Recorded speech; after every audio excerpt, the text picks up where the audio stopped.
এক ভাই প্রশ্ন করেছেন, হুজুর সেন্ট বা পারফিউম ব্যবহার করে নামাজ পড়া যাবে কি? ফতোয়া মাহমুদিয়া কিতাবুল লেবাস অধ্যায়ের মধ্যে আছে। কিতাবুল ফাতাওয়া নামক একটা ফতোয়ার কিতাব আছে, সেই কিতাবের 3 নম্বর খণ্ডে জায়েজ না জায়েজ মাসাইল একটা অধ্যায় আছে, সেখানের মধ্যে উল্লেখ করা হয়েছে সেন্ট স্বাভাবিকভাবে আমাদের দেশে সেন্ট এটা বানানো হয় অ্যালকোহল দ্বারা। তো অ্যালকোহলের কারণে আশপাশে অ্যালকোহলের কারণে অনেকের সমস্যা হয়, কষ্ট হয় বা অ্যালার্জি থাকে। বিশেষ করে এজমা রোগী যদি থাকেন তাহলে তাদের জন্য কষ্ট হয়। এই জন্য সেন্ট ব্যবহার করে নামাজ না পড়াটাই উত্তম, কারো যেন কষ্ট না হয় সেই দিকে লক্ষ্য করে। তবে হ্যাঁ, সেন্টের মধ্যে বা আতরের মধ্যে বা অন্য কিছুর মধ্যে সুগন্ধিময় কোনো কিছুর মধ্যে যদি অ্যালকোহল ব্যবহার না করা হয় সেটা ব্যবহার করাটাই উত্তম। আশা করি প্রশ্নের জবাব পেয়েছেন। আর একবার প্রশ্ন করেছেন, ইসলামে কোন কোন পোশাক পরিধান করা হারাম?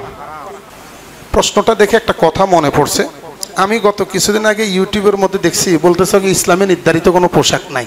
এই কথাটা যদি বলা হয় যে ইসলামে নির্ধারিত কোনো পোশাক নাই, তাহলে তো এটা বলতে হবে যে ইসলাম পোশাক নির্ধারণের ক্ষেত্রে দুর্বল। বুঝেন না কথাটা? ইসলাম কি দুর্বল? আল্লাহ মাবুদ জানে এরা কোত্থেকে এই সমস্ত কথাবার্তাগুলো বলে।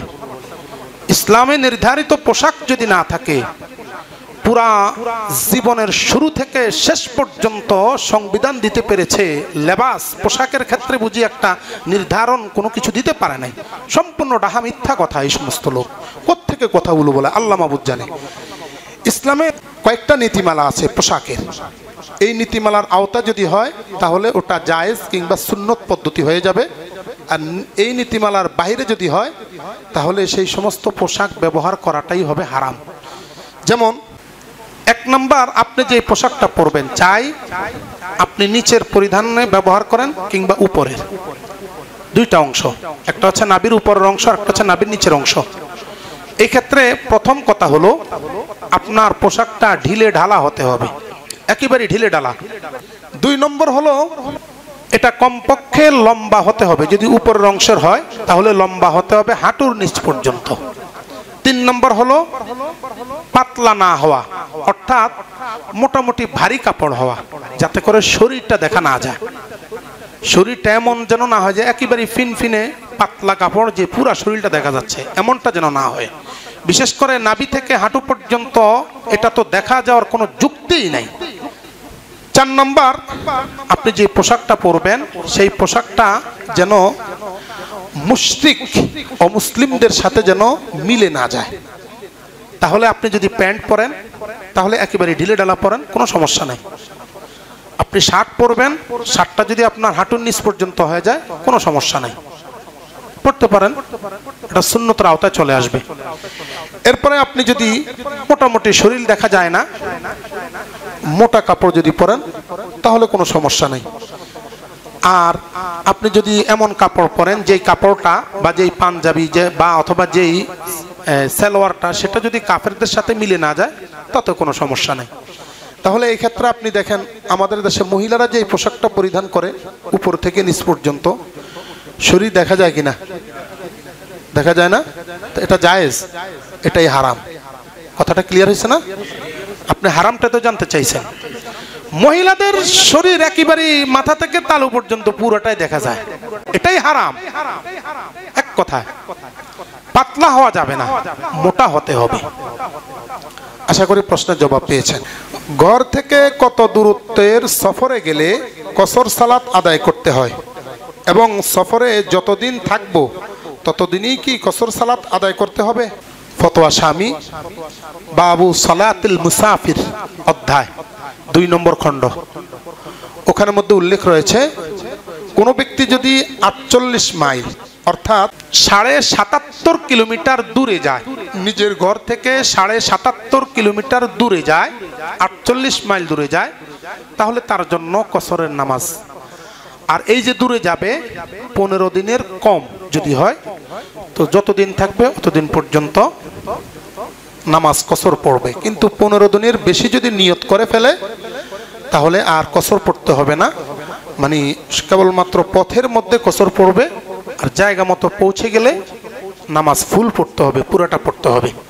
আশা করি প্রশ্নের জবাব পেয়েছেন। বীর্য যদি প্যান্টে লাগে তাহলে প্যান্ট বা পরিধান করা কাপড় নষ্ট হয়ে যাবে কি? হ্যাঁ, অবশ্যই নষ্ট হয়ে যাবে। বীর্য অথবা এক কথা লজ্জাস্থান থেকে বা পায়ুপথ দিয়ে যা কিছু বের হয় ময়লা আবর্জনা, ওটা লাগলেই নষ্ট হয়ে যাবে, নাপাক হয়ে যাবে, ওটাকে পরিচ্ছন্ন করে নিতে হবে। আমি যখন ফজরের নামাজ পড়ে ঘুমাই তখন কি যেন এসে আমাকে চেপে ধরে, আর যদি ফজরের নামাজ আদায় না করে ঘুমিয়ে থাকি তাহলে এই ধরনের সমস্যা দেখা দেয় না। এমন অবস্থায় আয়াতুল কুরসি সূরা দিয়ে শরীর বেঁধে ঘুমিয়ে দেখেছি, কিন্তু কোনো সমাধান পাই না। দয়া করে সমাধান কোরআন হাদিসের আলোকে দিবেন। নামাজ না পড়ার জন্য আবার চিন্তা ফিকির করতেছে নাকি? আপনি চিত হয়ে ঘুমাবেন না, বোবা ধরে আর কি, বোবা একটা বোবা জিন আছে। স্বাভাবিকভাবে শরীর যদি বন্ধ করে না ঘুমায়, তো এই ক্ষেত্রে কুল আউযু বিরাব্বিল ফালাক, কুল আউযু বিরাব্বিন নাস পড়ে পুরো শরীর এভাবে মুছে দিবেন। আর চিত হয়ে শুবেন না, ডান কাত হয়ে শুবেন, ইনশাআল্লাহ আশা করি আপনাকে ধরবে না। আমরা জানি জোহরের নামাজ 10 রাকাত, কিন্তু কেউ কেউ 6 রাকাত আদায় করে না, 10 রাকাতই আদায় করতে হবে। প্রথমে 4 রাকাত, এরপরে ফরজ, এরপরে 2 রাকাত। কেউ যদি প্রথমে 4 রাকাত না পড়তে পারেন তাহলে পরের 2 রাকাত, ফরজ নামাজের পরে 2 রাকাত পড়ার পরে ওই 4 রাকাত পড়ে নিতে পারবেন। মুসলিম হয়ে হিন্দু মালিকের চাকরি করা যাবে কি? হ্যাঁ, কাজটা যদি বৈধ হয়, হালাল কাজ হয়, তাহলে সেই কাজ আপনি করতে পারবেন, কোনো সমস্যা নেই। কোনো মালিক কর্মচারীকে দিয়ে অপরাধের কাজ করায়, তার জন্য দায়ী কে হবে, মালিক না কর্মচারী? আপনি আপনার মাধ্যমে যদি কোনো ধরনের কাজ করায়, অপরাধের কাজ, আর আপনি বুঝেন যে এটা অপরাধ, তাহলে প্রতিবাদ করতে হবে যে আমি এটা করতে পারবো না। যদি আপনার সিস্টেমে পড়ে যায় তাহলে প্রয়োজনে চাকরি ছেড়ে দিবেন, কিন্তু অপরাধের কাজ আপনি করবেন না। আর আপনি যদি না জানেন যে এটা অপরাধের কাজ কিনা, সেটাই জানেন না, তাহলে এটার দায় দায়িত্ব সম্পূর্ণরূপে মালিকের উপর চলে যাবে। কোরআনুল কারীমে সূরা আনআমের 166 নং আয়াতের মধ্যে বলা হয়েছে, ওয়ালা তাজিরু ওয়াজিরাতুন উযরা উখরা, কারো অপরাধ কেউ গ্রহণ করবে না কাল কিয়ামত দিবসে, যার যারটা সেই নিতে হবে। তা যেহেতু আপনার মালিক করাচ্ছে, আপনি জানতেছেন অপরাধ, তাহলে প্রতিবাদ করবেন, কিন্তু যদি না জানেন তাহলে সেটার দায় দায়িত্ব মালিকের উপর চলে যাবে। অনেক বড় একটা প্রশ্ন করছেন, প্রশ্নটা একটু জটিল। উনি বলতেছেন আগামী দিনে যা কিছু ঘটবে তা ভাগ্যে কিংবা তাকদিরে লেখা আছে। অতীতে যা কিছু হয়েছে তা ভাগ্যে নির্ধারিত ছিল। অতীত থেকে বর্তমান পর্যন্ত গুনাহসমূহ করে আসছি, তাও কি আল্লাহ তাআলা আমাদের ভাগ্যে নির্ধারণ করেছিলেন? আল্লাহ তাআলা ভাগ্য নির্ধারণ করেছেন, এটা চূড়ান্ত কথা, চূড়ান্ত সিদ্ধান্ত। আল্লাহ তাআলা ভাগ্য নির্ধারণ করেছেন। আল্লাহু ইয়ালামু মা তাহমিলু কুল্লু উনসা ওয়া মা তাগীদুল আরহাম ওয়া মা তাজদাদ ওয়া কুল্লু শাইইন ইনদাহু বিমিকদার। সূরা রাদের 8 নম্বর আয়াতে বলা হয়েছে যে পুরুষ হোক মহিলা হোক সবার জন্য তাকদীর আল্লাহ পাক নির্ধারণ করেছেন।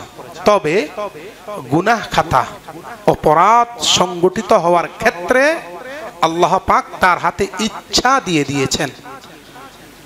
শরহে আকায়েদে আন-নাসাফি আল্লামা তাফতাজানি রাহমাতুল্লাহ আলাইহি লিখেছেন, ওখানের মধ্যে তাকদীর অধ্যায়ের মধ্যে এই কথাটা স্পষ্ট লেখা হয়েছে, মানুষ যা কিছু করবে সব কিছুই তাকদীরে ফয়সালা। তবে গুনাহ খাতা, অপরাধ, এটার ক্ষেত্রে আল্লাহ পাক তাকে ইচ্ছাধিকার তার হাতে দিয়ে দিয়েছেন। ইচ্ছে করলে সে গুনাহ করতে পারবে, ইচ্ছে করলে সে সওয়াব করতে পারবে, ইচ্ছা করলে জান্নাতের রাস্তা যাইতে পারবে, ইচ্ছে করলে জাহান্নামের রাস্তা যাইতে পারবে।